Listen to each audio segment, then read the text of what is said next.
livro de Daniel mescla história com profecias. Na primeira noite nós falamos de que são 12 capítulos, 6 capítulos históricos, 6 capítulos proféticos. Hoje vamos estudar mais uma história. Vamos agora para o capítulo 4, a loucura de Nabucodonosor. Eu quero convidar você a abrir a sua Bíblia comigo. Queria saudar carinhosamente a todo mundo que nos assiste pela internet, pelas redes sociais. Seja muito bem-vindo a esta série sobre as profecias de Daniel. Hoje vamos estudar o capítulo 4, a loucura de Nabucodonosor.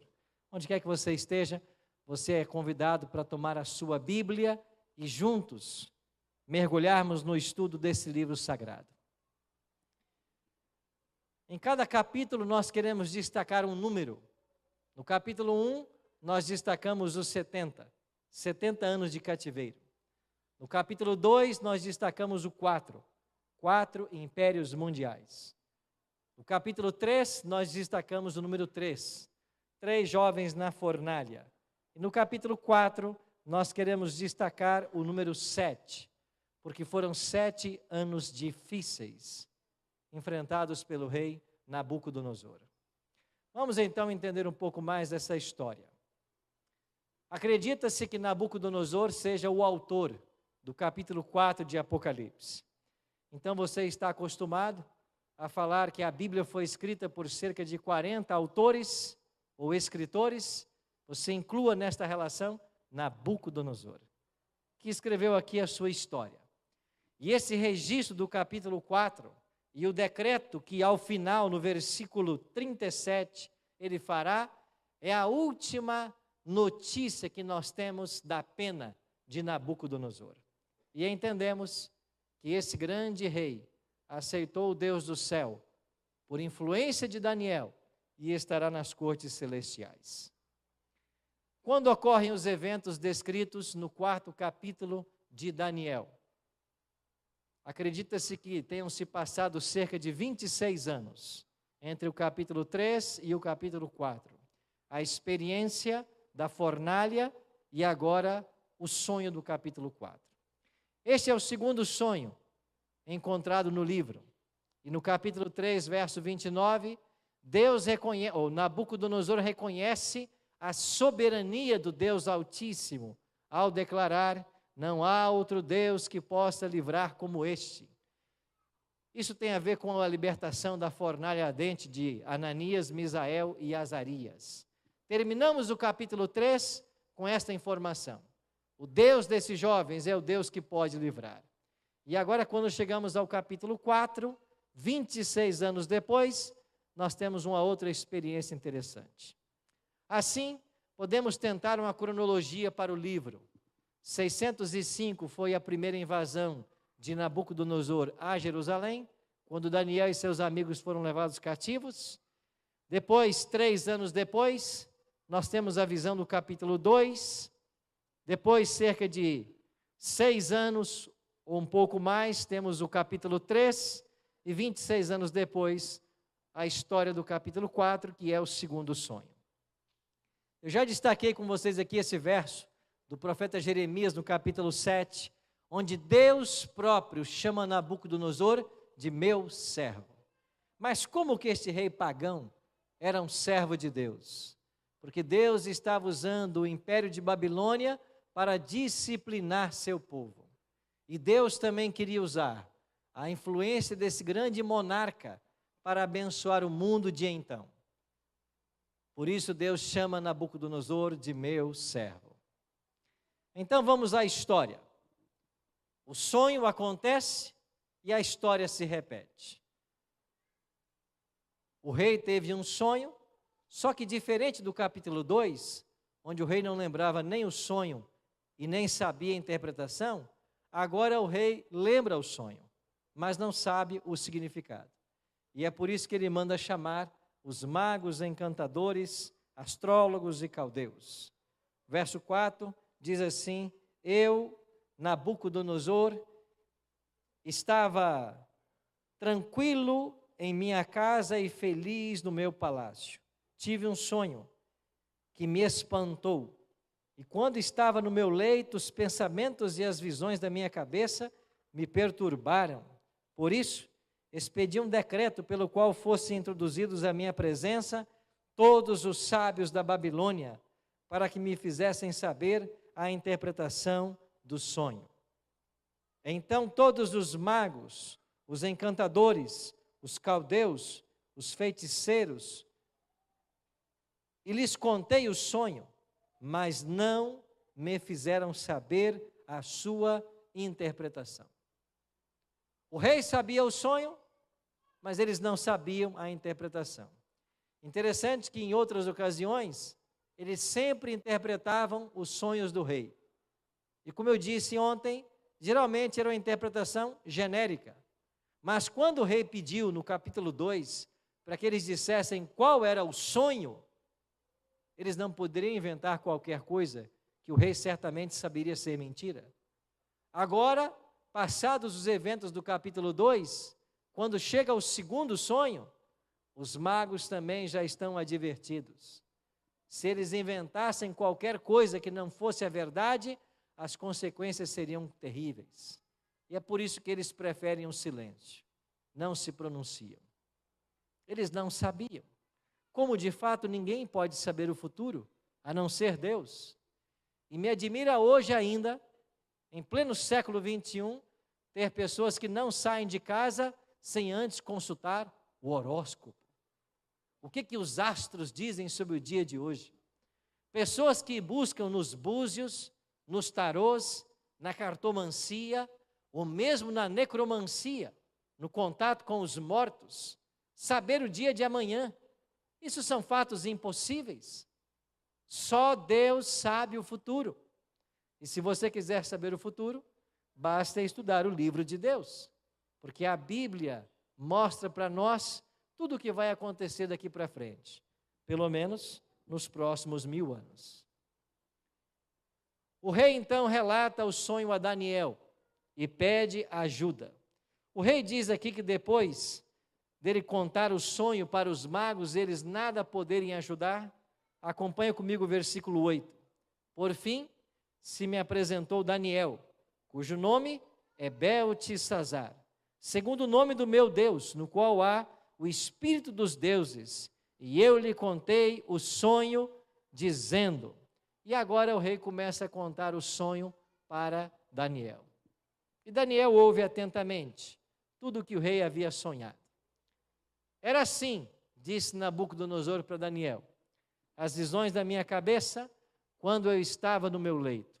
Eu estava olhando e vi uma árvore no meio da terra, cuja altura era grande, crescia a árvore e se tornava forte, de maneira que a sua altura chegava até o céu. E era vista até os confins da terra. A sua folhagem era formosa e o seu fruto abundante, e havia nela sustento para todos. Debaixo dela, os animais do campo achavam sombra. As aves dos céus faziam morada nos seus ramos, e todos os seres viventes se mantinham dela.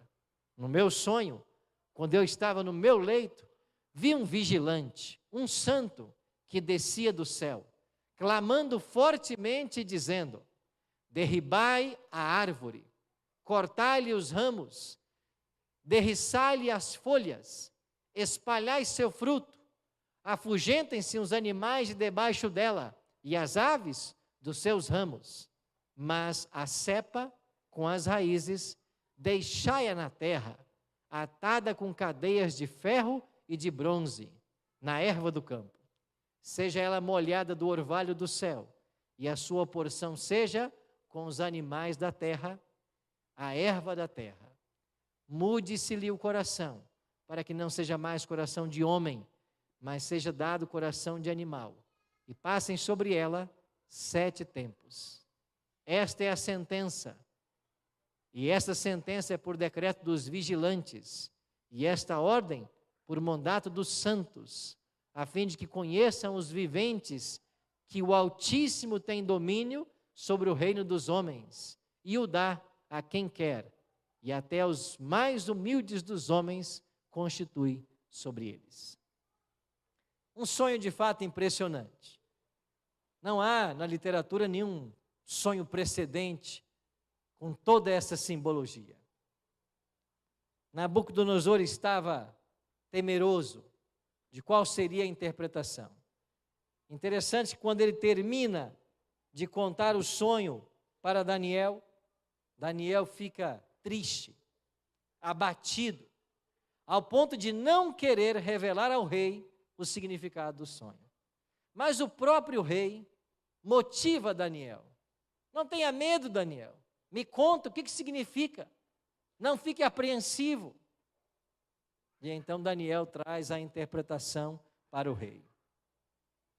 Esta grande árvore, ó rei, que atingia até os céus, em cuja folhagem as aves se abrigavam, em cujas sombras os animais ficavam, e o fruto alimentava todos os viventes, esta árvore representa o Senhor.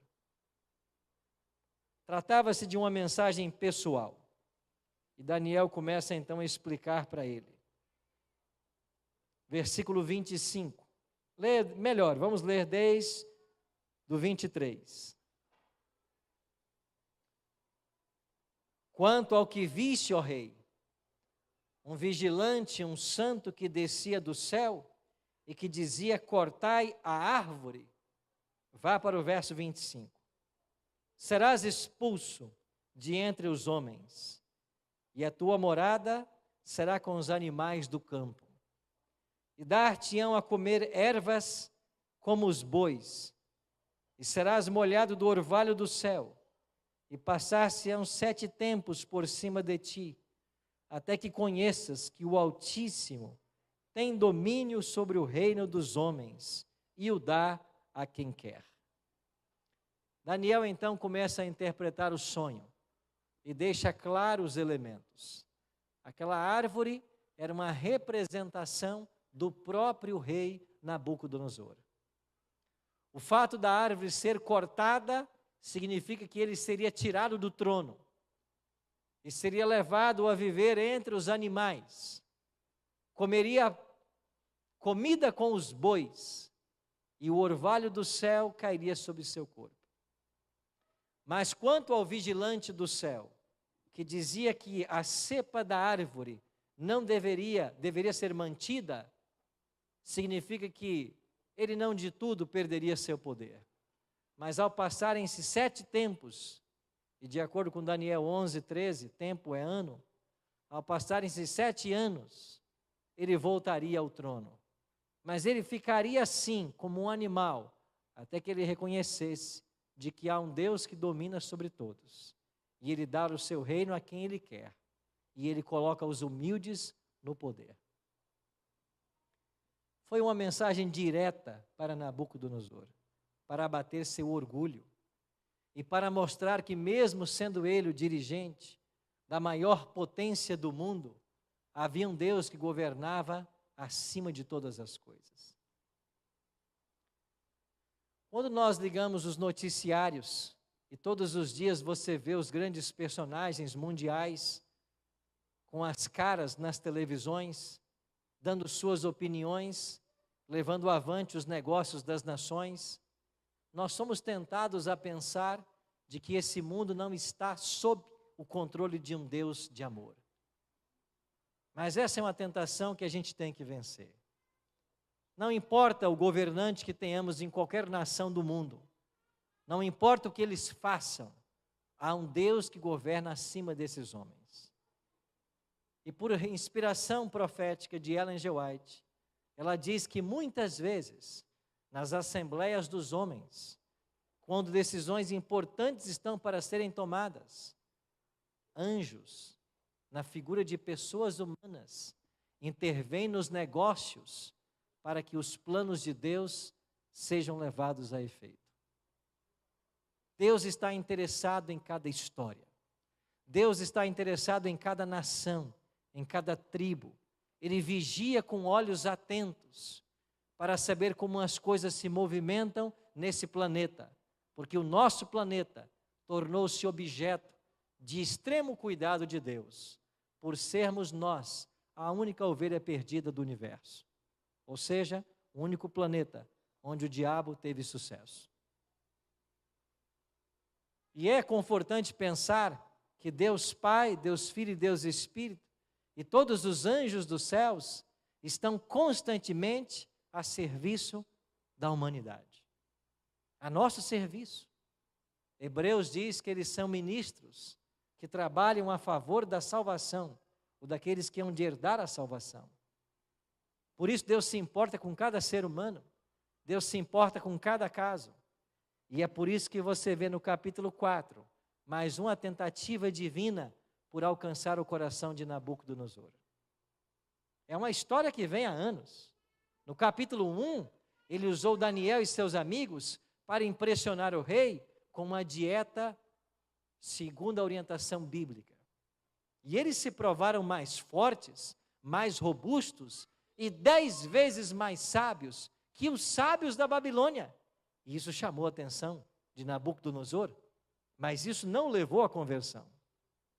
Quando vamos para o capítulo 2, Deus pessoalmente dá um sonho ao rei, um sonho que desvenda 2.500 anos na história, e foi informado a Nabucodonosor de que o reino dele passaria, perderia seu poder, sua hegemonia para um reino mais fraco, como era a Medopérsia, mas que viria um terceiro reino, que viria um quarto reino, que esse quarto seria dividido em 10 partes, e nos dias dos reis dessas 10 partes, viria o quinto reino. Isso abrandou o coração de Nabucodonosor por um tempo, mas não o levou à conversão. Quando chegamos no capítulo 3, você tem 3 jovens que desafiam o rei. Eles não se prostram diante da imagem de ouro de 30 metros que Nabucodonosor havia levantado. E eles são lançados na fornalha, mas ao invés de queimarem, aparece um quarto personagem, o quarto homem da fornalha. E o próprio rei disse: esse tem semelhança ao Filho do Homem. O próprio Cristo veio estar com os seus filhos. E Nabucodonosor foi testemunha ocular disso. Ele viu. Mas isso ainda não foi suficiente para converter o coração desse rei. Agora chegamos ao capítulo 4. Mais um sonho é dado. Só que esse sonho vai afetar diretamente ao rei. E Daniel, como um porta-voz de Deus, traz um conselho para o rei. E o conselho aparece no verso 27.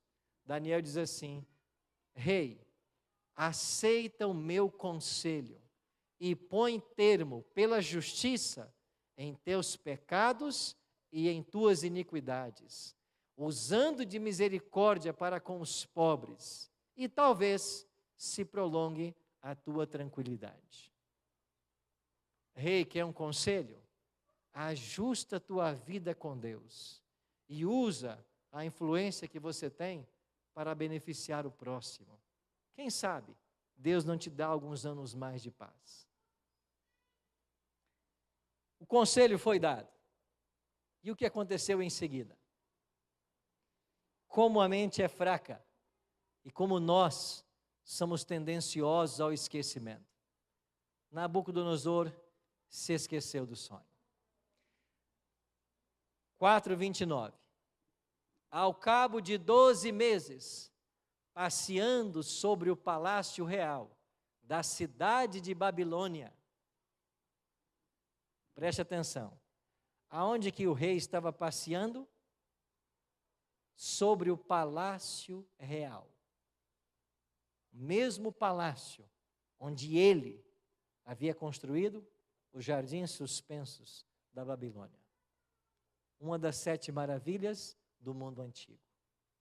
E ao contemplar o jardim, ao contemplar a grande cidade de Babilônia, cortada na sua diagonal pelo rio Eufrates, ao ver a abundância, a riqueza do seu reino, caracterizada na própria visão do capítulo 2 pelo ouro, o que disse o rei?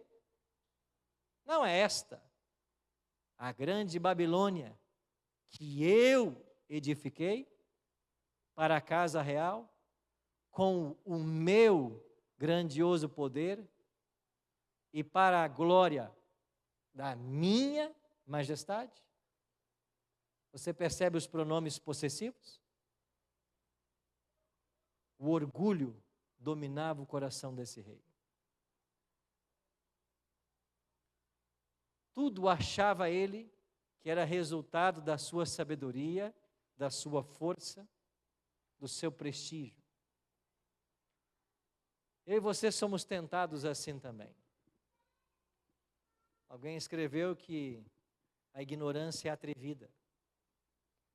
E nós muitas vezes achamos que alguma coisa é fruto das nossas habilidades. Mas como rei precisamos entender que o melhor que podemos fazer, que os resultados mais positivos que podemos ter na vida, são bênçãos outorgadas por um Deus de amor. De outra forma, o que temos nós para oferecer? Tudo o que Deus permite que você faça. Se você conseguiu construir alguma coisa na sua vida, atribua isso a Deus. Se você conseguiu juntar algum saldo bancário, atribua isso a Deus. Se você conseguiu colocar na sua parede algum título, atribua isso a Deus. Se você conseguiu na sua vida algum feito memorável, atribua isso a Deus. Porque finalmente todos nós somos apenas condutos da sua graça. E o dia que perdemos esse senso, o dia que perdermos essa dependência, o caminho nosso será pastar, como pastou 7 anos Nabucodonosor. Pastar pelos trilhos da nossa autossuficiência, da nossa ignorância, achando-nos que somos capazes de alguma coisa. O rei aprendeu uma dura lição. Há um Deus que governa acima de todos, e esse Deus dá o poder a quem Ele quer. E o texto diz que Ele às vezes coloca o humilde no poder. No exato momento que ele estava pensando com os seus botões, alimentando-se da sua vanglória, o que aconteceu? A profecia se cumpriu. Exatamente 1 ano após o sono. E olha o cumprimento da profecia. Verso 33. Daniel 4, 33. No mesmo instante, se cumpriu a palavra sobre Nabucodonosor, e foi expulso de entre os homens, e passou a comer erva com os bois. O seu corpo foi molhado do orvalho do céu, até lhe cresceram os cabelos, até que lhes cresceram os cabelos como as penas da águia, e as unhas como a das aves. Ele viveu 7 anos como um animal.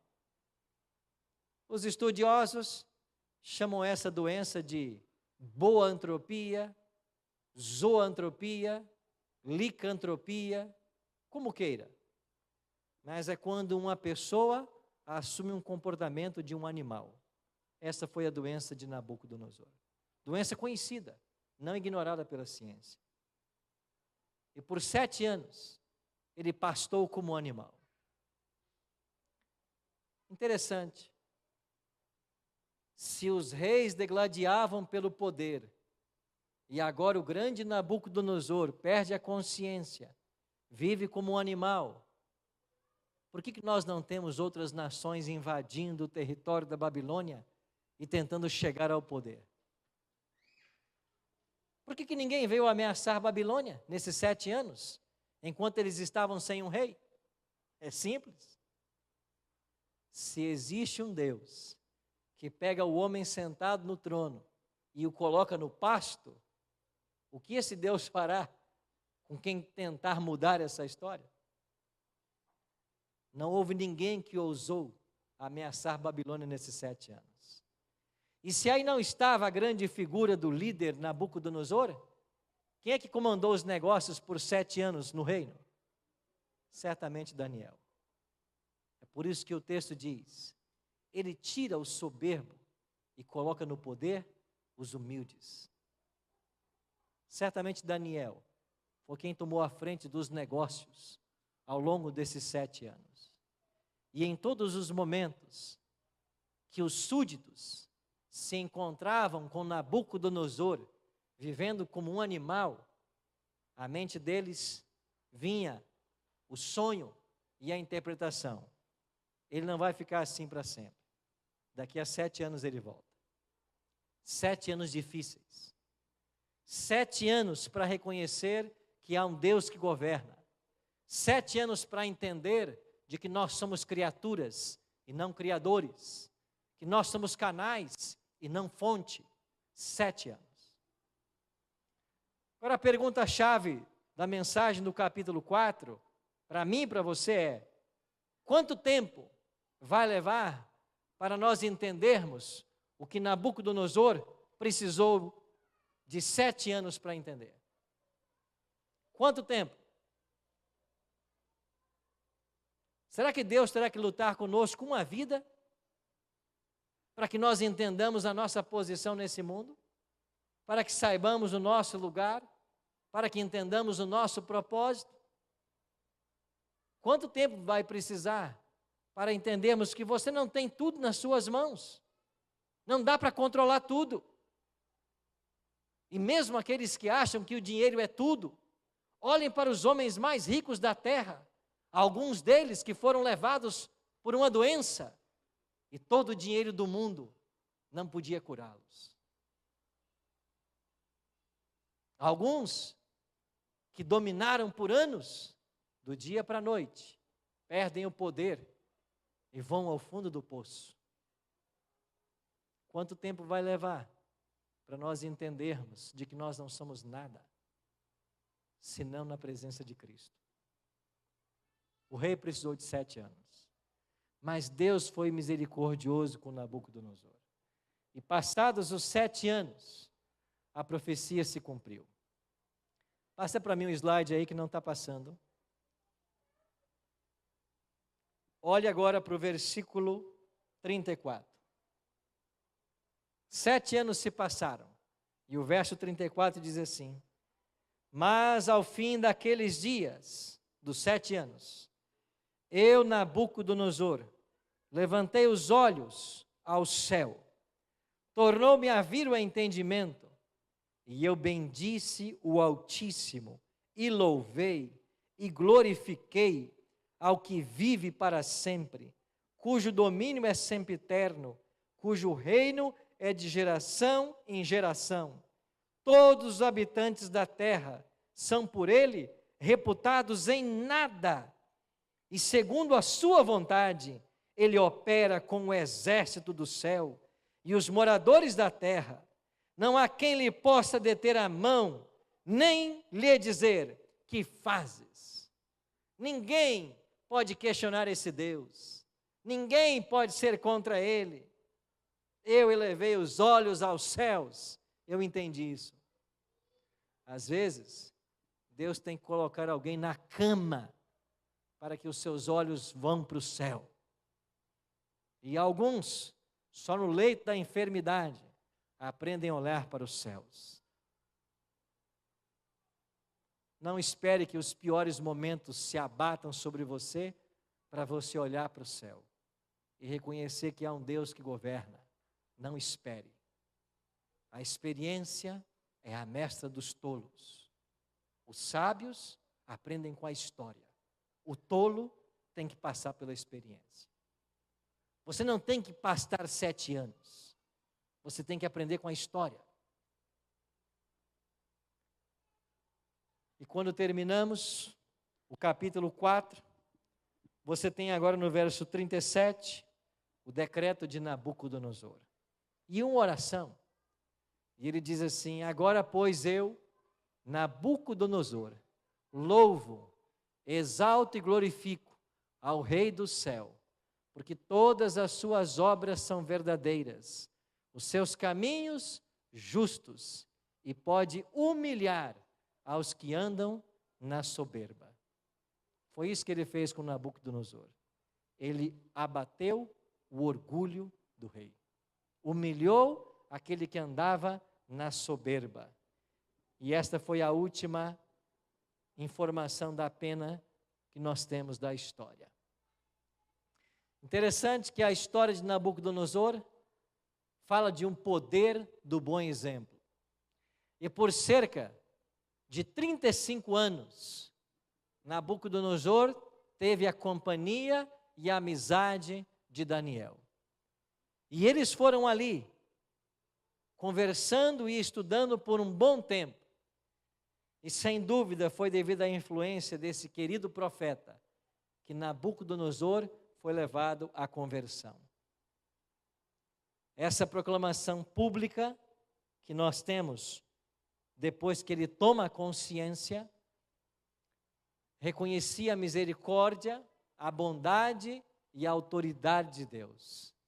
O último ato de registro da sua história. O capítulo 4 foi deixado aqui para mostrar para todos nós de que há um Deus que governa, um Deus que humilha os altivos e soberbos e coloca no poder quem Ele quer. Ezequiel 33, 11 resume a ação divina nesses 4 primeiros capítulos em relação a Nabucodonosor. Tão certo como eu vivo, diz o Senhor, não tenho prazer na morte do perverso, mas que o perverso se converta do seu caminho e viva. Convertei-vos dos vossos maus caminhos, porque, pois, haveis de morrer, ó casa de Israel. Então, esse desejo de Deus de salvar ficou claro na história de Nabucodonosor. 4 capítulos, 4 tentativas, e finalmente o plano divino se cumpriu na vida desse grande rei. Esses 4 primeiros capítulos nos ensinam uma coisa: Deus ama e trabalha intensamente para a salvação de todos.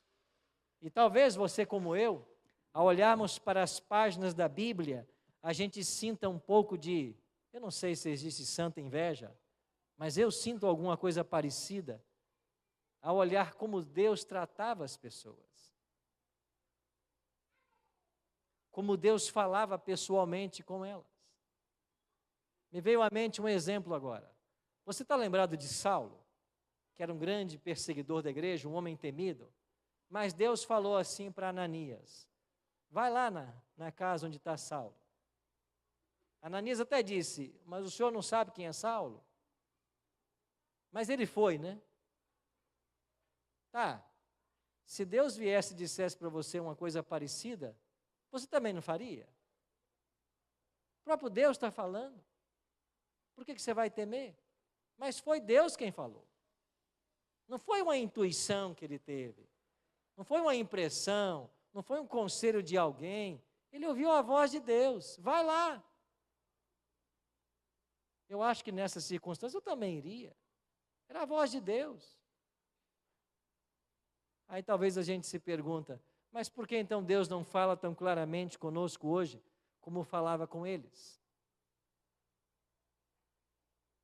Eu acho que Ele fala. É a gente que cada vez se torna mais surdo. Porque todas as vezes que você abre esse livro, é Deus falando. Eles não tinham esse livro. Nós temos. Com facilidade. Podemos abri-lo em qualquer parte desse livro e será a boca de Deus nos falando. Ele fala. E se nós acreditarmos na palavra profética e nós obedecermos, nós teremos os resultados que esses homens de Deus tiveram. Deus ama a todos. E toda essa intensidade que Ele teve para salvar Nabucodonosor, Ele tem também para salvar você. Não pensa que é diferente, porque não é. Se você começar a olhar para a sua história, você vai perceber quantas coisas Deus tem feito para colocar você no caminho, para salvar você. Basta você revisitar a sua história. Basta você pensar nos fatos do passado. Como a graça de Deus chegou até a tua vida. Como Deus tem assistido você. Como Deus tem cuidado de você. Como Deus tem protegido sua casa. Nós temos que relembrar a história. Você vai perceber que essa intensidade de Deus em salvar o rei acontece hoje com cada um de nós. E se nós formos sensíveis a esta voz, se nós atendemos ao conselho profético, como Daniel ofereceu para ele, quem sabe não precisemos pastar 7 anos como precisou o rei. Mas que a nossa paz seja longeva e que a bênção do Senhor repouse sobre nossa casa e sobre aqueles que nós amamos. Vamos orar? Pai querido, muito obrigado pelo conselho da Tua palavra hoje e por sabermos que o Senhor deseja salvar a todos, indistintamente. Que o Senhor trabalha individualmente, buscando lapidar nosso caráter e preparar a todos nós para a vida eterna.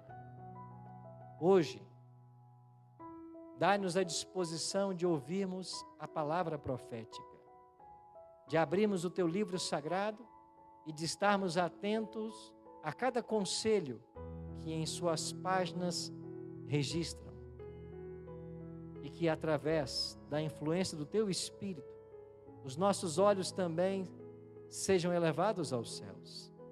E nós reconheçamos, como fez o rei, que há um Deus que governa acima de tudo. Nós queremos ser cidadãos em Teu reino. E um dia na eternidade, queremos louvar o Teu nome e Te agradecer por tão grande amor e maravilhoso sacrifício. Abençoa-nos a todos e prepara-nos para o estabelecimento do Teu reino. É a nossa oração, em nome de Jesus. Amém.